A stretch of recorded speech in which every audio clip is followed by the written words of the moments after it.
Vətəndaşa satıldığını bildirən alıcılar nəticədə nə aldıqları evlərə sahib ola bilmədiklərindən, nə də ödədikləri böyük məbləğdə pulun geri qaytarılmadığından şikayət edirlər. Bu insanlar artıq neçənci dəfədir ki, ictimai televiziyaya müraciət edirlər. Onlar Muray Tikinti şirkətinin rəhbərliyi tərəfindən aldadıldıqlarını deyirlər. Vətəndaşların sözlərinə görə şirkət rəhbərliyi tərəfindən Yeni Yasamal Yaşayış Masivi Xiyabani küçəsi 18 ünvanında inşa edilən 12 və 14 mərtəbəli binalardakı 317 mənzil saxta sənədlər əsasında 1200-dən artıq alıcıya satılıb.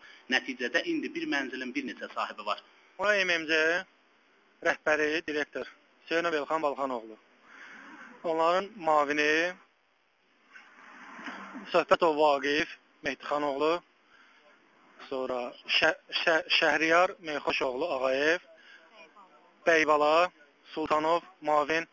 Bu şəxslər Muray MMC-ni təsis ediblər və 2 dənə ofis açıblar və hər 2 ofisdən tikilməkdə olan binanı, 300-dən yuxarı mənzili, 1000-dən yuxarı şəxsə müqavilə ilə satıblar. Muray şirkəti ilə əlaqədar aldadılmış əhalinin əksər kütləsi təminat baxımından aşağı səviyyəli adamlardır. Orada qiymət cəlb edib, gəlib ilişmişik ora, aldadılmışıq. Süründürməsiniyə salıblar bizi. Gedirik, gəlirik, heç bir bizə məlumat, dəqiq məlumat bizə verən yoxdur.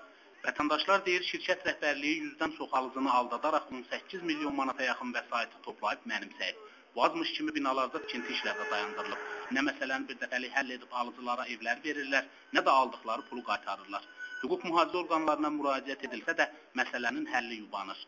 Daxili İşlər Nazirliyində 98.039 nömrəli cinayət işi açılıb və bu səlahiyyətli müstəntiq Məhəbbət Hüseynova tapşırılır. 3 aydan artıqdır ki, izahatlar aparılır. 3 aydan artıq istintaq gedir. Amma heç bir nəticəsi yoxdur. Vətəndaşların sözlərinə görə əslində binanın tikintisində də çatışmazlıqlar var. Binanın inşası üçün torpaq sahəsi ayrılsa da tikintiyə icazə sənədlər verilməyib. Şirkətlə alıcılar arasında bağlanan müqavilələrdə də qiymətlər fərqli hesablanıb. Eyni binada mənzil var, kvadrat metri 380 manata, mənzil də var 490 manata satılıb. Vətəndaşlar isə bundan xəbər tutanda artıq gec olub. İndi onlar pozulmuş hüquqlarının nə vaxt bərpa olunacağını, onlara vurulan maddi zərərin nə vaxt ödənəcəyini gözləyirlər.